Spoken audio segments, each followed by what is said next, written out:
A pinhole camera captures an image upside down. Ok, dernier élément qu'on va faire, on va revenir avec une spotlight. Alors je vais plutôt faire plus light, spotlight et drag and drop. Voilà, comme ça je choisis exactement où je veux la mettre. Et ce que je vais faire, c'est que je vais la monter dans un premier temps, comme ceci. Ouais, on va même faire ça comme ça. Ok, vous voyez, hein, au moment où je bouge la lumière, ça c'est fantastique. Hein. En temps réel, je vois mes rebonds, quoi. Ça, c'est vraiment fou, hein. Vous imaginez pas si vous commencez tout de suite Unreal 5.3, quand on était sur Unreal 4, à quel point voilà, fallait calculer des images, etc.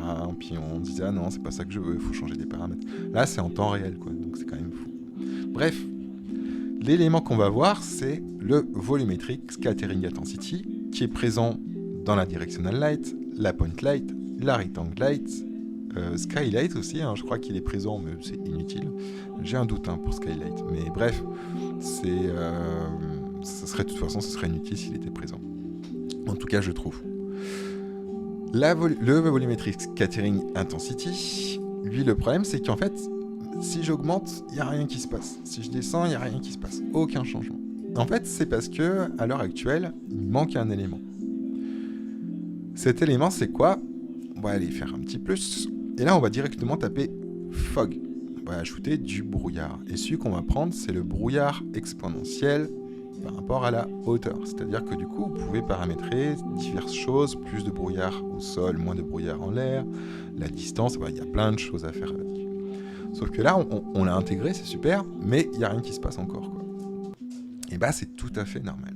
Première chose qu'on va faire, on va prendre le volumetric scattering intensity, on va le mettre à 0. Alors, pas de changement. Tout à fait normal. Je retourne sur mon iFog, en sélectionnant directement l'icône dans l'interface 3D, et on va regarder 2-3 choses. On va pas faire un cours sur le iFog pour le moment, on va juste permettre de pouvoir finalement terminer cette première session sur les lumières.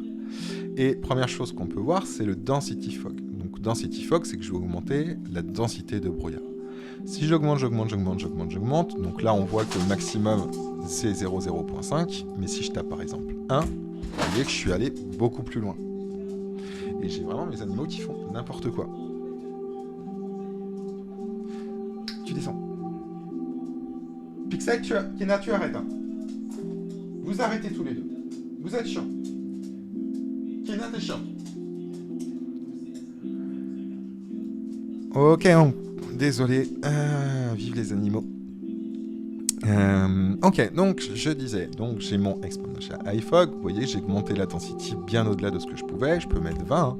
Là, la seule chose qui va se passer, c'est que finalement, je vais assombrir ma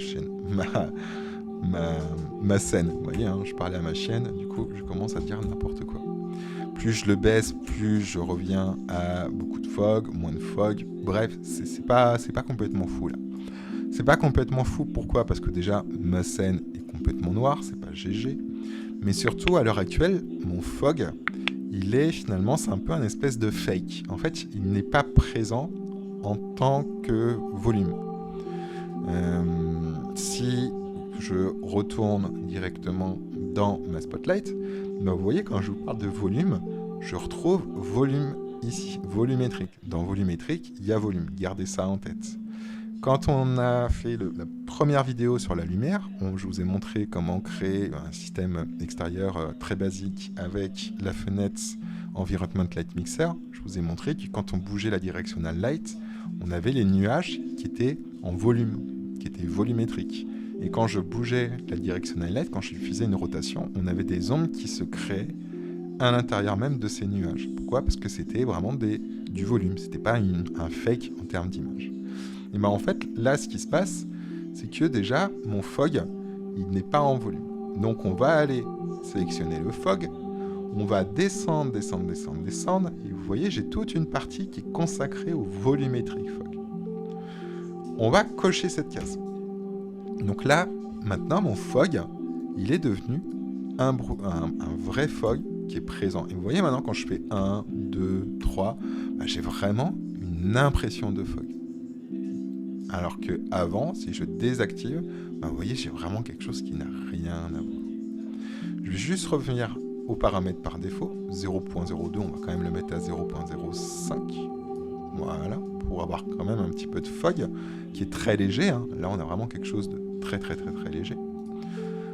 Ok, comme ça va être un petit peu mieux. Je vais faire un petit peu de place comme ceci. Je vais retourner sur ma spotlight. Et cette fois-ci, ce qu'on va faire, c'est que Volumetric Scattering Intensity, on va l'augmenter. Et là, vous voyez ce qui se passe, c'est qu'en fait, si j'appuie sur G, j'ai vraiment ma lumière qui traverse mon brouillard et qui crée un volume. C'est exactement si vous habitez dans une ville, alors petite ou grande ou peu importe, moi par exemple, vous soyez sur Strasbourg, Bordeaux, Paris, etc. Si on prend l'exemple de Paris, voilà, vous marchez sur les quais le soir, ou au petit matin, il fait froid, il y a de la brume, vous avez encore les lampadaires qui éclairent, et vous allez avoir vraiment cet effet de volume de la lumière qui traverse un volume qui est le brouillard, et du coup qui va laisser son empreinte ici. C'est exactement ce qu'on a ici. Si je sélectionne ma lumière, donc on voit qu'on a l'intensité de mon empreinte finalement dans le fog. Plus je baisse, moins j'ai d'empreinte. Plus je monte, plus j'ai d'empreintes. Ok. Si je veux régler l'intensité justement de cette empreinte, je peux soit le faire indépendamment sur chaque lumière, c'est-à-dire par exemple, si je fais CTRL D pour faire une autre spotlight et que par exemple elle, je viens lui mettre moins de volume, vous voyez, c'est tout à fait possible. Je peux même dire que celle-ci, je veux quasiment pas de volume. Là, en gros, on a la même quantité de fog, mais on a dit que telle lumière va beaucoup plus pénétrer notre fog et laisser une empreinte, contrairement à celle-ci.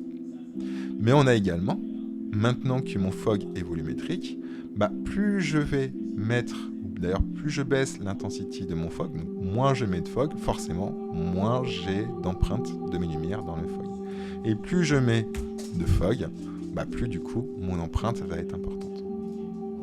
Donc vraiment, les deux sont liés. À la fois mon fog density, mais également mon intensity volumétrique pour chaque lumière. On a d'autres paramètres après dans le volumétrique fog. On peut par exemple dire comment on veut que ça se passe.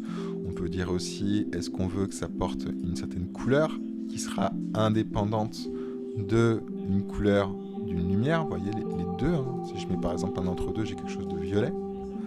Enfin voilà quoi, j'ai plusieurs paramètres qui sont intéressants qu'on viendra voir en temps voulu dans l'exponential fog. Deuxième chose que je voulais vous montrer, pour le coup je vais revenir avec par exemple 1. Je vais supprimer ce spotlight. Ok. Je vais prendre mon spotlight, je vais lui faire une rotation comme ceci. Ok. Là, ce qui devrait se passer, enfin ce qui est bizarre en tout cas dans ce qui se passe maintenant, je vais juste indirect lighting intensity, je vais mettre 0, voilà. Là, on voit notre lumière qui va être confrontée à notre cylindre, et normalement, le volume, il devrait être coupé. C'est-à-dire qu'en gros, mon volume, il devrait pas, enfin mon